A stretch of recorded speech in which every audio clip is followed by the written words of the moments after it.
नमस्कार दोस्तों, सुनी सुनाई कहानी एच के जैन की जवानी में आपका हार्दिक स्वागत है। मित्रों, यह जो कहानी है एक राजा की कहानी है। राजा तो राजा हैं, उनके जो मन की बात है कब क्या रहे कुछ कह नहीं सकते।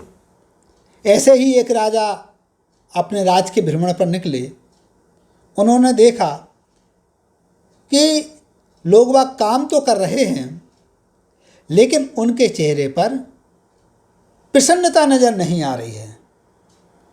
जब वो अपने दरबार में वापस आते हैं तो मंत्रियों से कहते हैं कि भाई, लोगों को खुश रहना चाहिए, इस तरह से मुँह लटका करके क्यों काम करते हैं।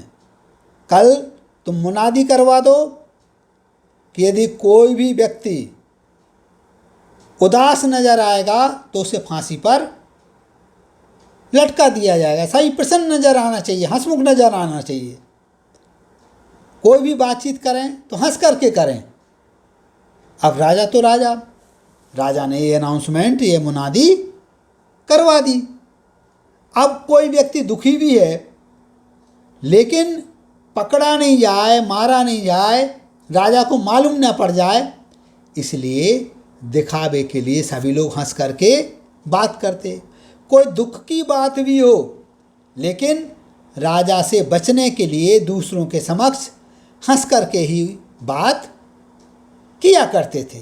यदि बहुत भारी कष्ट उनको रहा करता था तो अपने कष्ट को दूसरों के समक्ष प्रस्तुत ना करके चुपके से एकांत में रो लेते थे, लेकिन दूसरों के सामने हंस करके ही बातें सारे प्रजाजन किया करते थे। एक बार की बात, राजा का जो राजकुमार है वो जंगल में शिकार करने जाता है, शिकार खेलने जाता है, लेकिन वो घोड़े से गिर जाता है और घोड़े से गिरता है तो उसकी मृत्यु हो जाती है। अब ये जो दुखद समाचार है, इस दुखद समाचार को दूत लेकर के राजा के सामने आते हैं और हंस करके कहते हैं कि हे महाराज, राजकुमार शिकार खेलने के लिए जंगल में गए थे, लेकिन वहाँ पर उनकी मृत्यु हो गई है, वो घोड़े से गिर गए थे।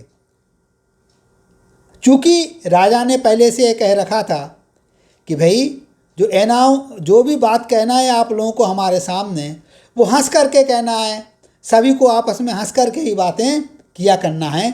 इसलिए इस समाचार को भी दूत ने राजा के सामने हंस करके कहा। राजा क्रोधित हो जाता है कि तुम कैसे बेवकूफ़ हो, मेरा बेटा मर गया है, राजकुमार मर गया है, और तुम हंस करके बोल रहे हो। कल से कोई भी हंस करके नहीं बोलेगा, उदास मन से ही बात किया करेंगे। पहले राजा ने कहा था हंस करके बोलना है, अब बोल रहा है उदास मन से बात किया करेंगे। अब राजा तो राजा की बात को सभी को मजबूरी में मानना पड़ा। सब लोग उदास मन से, दुखी मन से बात करने लगे। समय गुजरता गया। राजा के एक पुत्र रत्न की प्राप्ति होती है। पुत्र रत्न प्राप्ति का समाचार दासी लेकर के राजा के समक्ष आती है, लेकिन वही आदेश कि भाई उदास मन से बात करना है, तो वो दासी बोलती है कि महाराज, आपके पुत्र की प्राप्ति हुई है। तो राजा कहता है कि यह तो खुशी की बात है, तुम इस तरह रोध हो करके उदास मन से क्यों बोल रही हो। तो दासी कहती है कि महाराज, आपका ही आदेश है कि उदास मन से ही, दुखी मन से ही बात करना है। अब राजा की बात समझ में आ जाती है कि वास्तव में हमने जो आदेश दिए हैं, कभी प्रसन्न मन से रहने का, कभी दुखी मन से रहने का, हमारे सारे आदेश गलत हैं। यह तो अवसर की बात है और लोगों के अलग अलग जीवन स्तर की बात है। कभी कोई व्यक्ति प्रसन्न रह सकता है, उसी समय दूसरा व्यक्ति दुखी रह सकता है।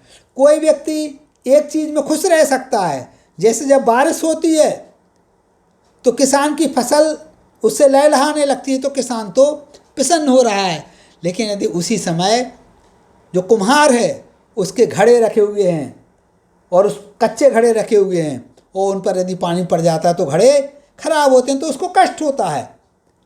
तो एक ही प्रकार के साधनों में लोगों को सुख और दुख का अनुभव होने लगता है। ये बात राजा समझ गया और राजा ने यह कहा कि मेरा अब कोई भी आदेश नहीं है, आप लोग अपने हिसाब से ज़िंदगी व्यतीत कीजिए।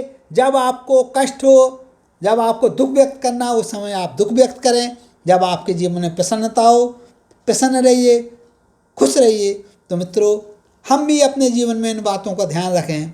हर समय रोना धोना मचा करके नहीं रखें और हर समय अनावश्यक रूप से उच्छृंखल रूप भी धारण ना करें। अवसर के अनुरूप हम भी अपना रूप धारण करें। नमस्कार। जय हिंद, जय भारत।